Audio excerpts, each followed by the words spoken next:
Vous avez été quelques-uns hier à me demander comment est-ce qu'on peut passer du théorème de Pythagore qui ne s'applique que dans les triangles rectangles et le généraliser pour obtenir la loi des cosinus qui s'applique dans n'importe quel type de triangle. Et c'est ce qu'on va faire aujourd'hui. Je vous ai tracé un triangle quelconque, il n'est pas rectangle, et j'ai abaissé une hauteur issue du sommet B.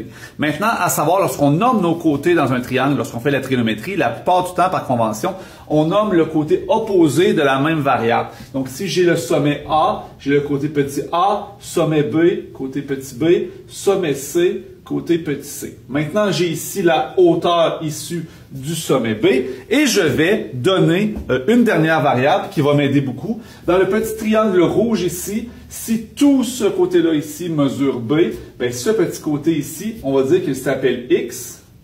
Et donc, de l'autre côté, la mesure sera donc B moins X. Et je suis parti pour faire des relations de Pythagore. Premièrement, Pythagore dans cette partie de mon triangle, qui est en fait un petit triangle rectangle en raison de la hauteur, et je peux dire que x carré plus h carré est égal à a carré par la relation de Pythagore. Sauf que moi ici, je vais venir isoler mon h, qui est un côté commun aux deux triangles. Donc, h carré est égal à a carré moins x carré. Donc, je vais l'isoler. H carré est égal à a carré moins x carré, et ce par la relation de Pythagore, et je vais y revenir un peu plus tard.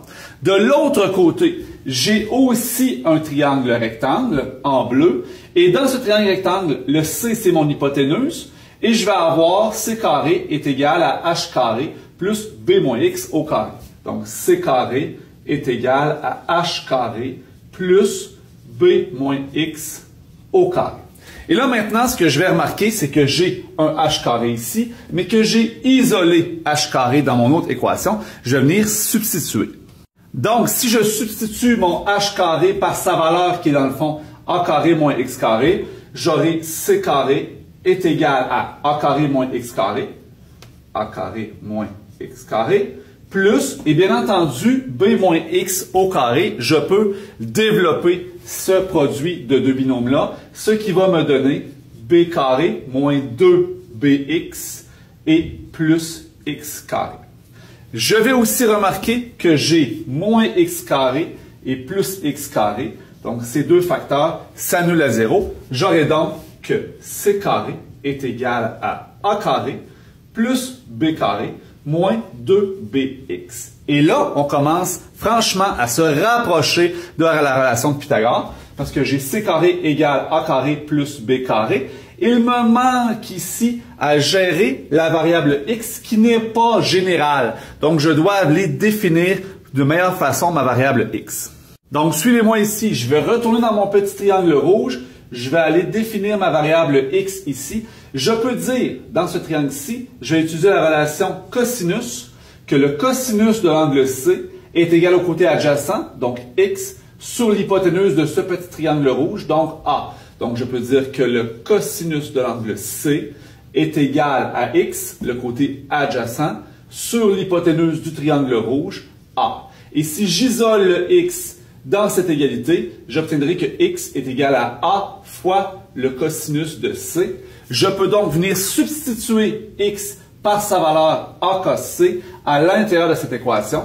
J'aurai donc que c carré est égal à a carré plus b carré moins 2 fois b fois a cosinus de C. Et on va réarranger un petit peu pour rendre ça joli.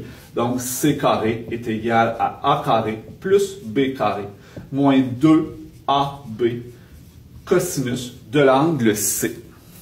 J'obtiens donc une généralisation du théorème de Pythagore qui s'applique à tous les triangles, qu'ils soient rectangles ou non. Dans le cas d'un triangle qui serait rectangle, le dernier terme de mon égalité ici, le cosinus de C, lorsque l'angle vaut 90, donnera 0. Donc, tout ce terme-là ici s'annule à 0 et j'obtiens la relation de Pythagore régulière. Je n'ai pas la prétention que cette démonstration soit la plus rigoureuse au monde. Cependant, je pense que c'est accessible pour n'importe quel élève de 4e secondaire, séquence SN ou TS. Bien entendu, les élèves n'ont pas à être capables de démontrer d'où provient l'équation, mais plutôt de l'appliquer pour retrouver une mesure d'angle ou encore une mesure de côté.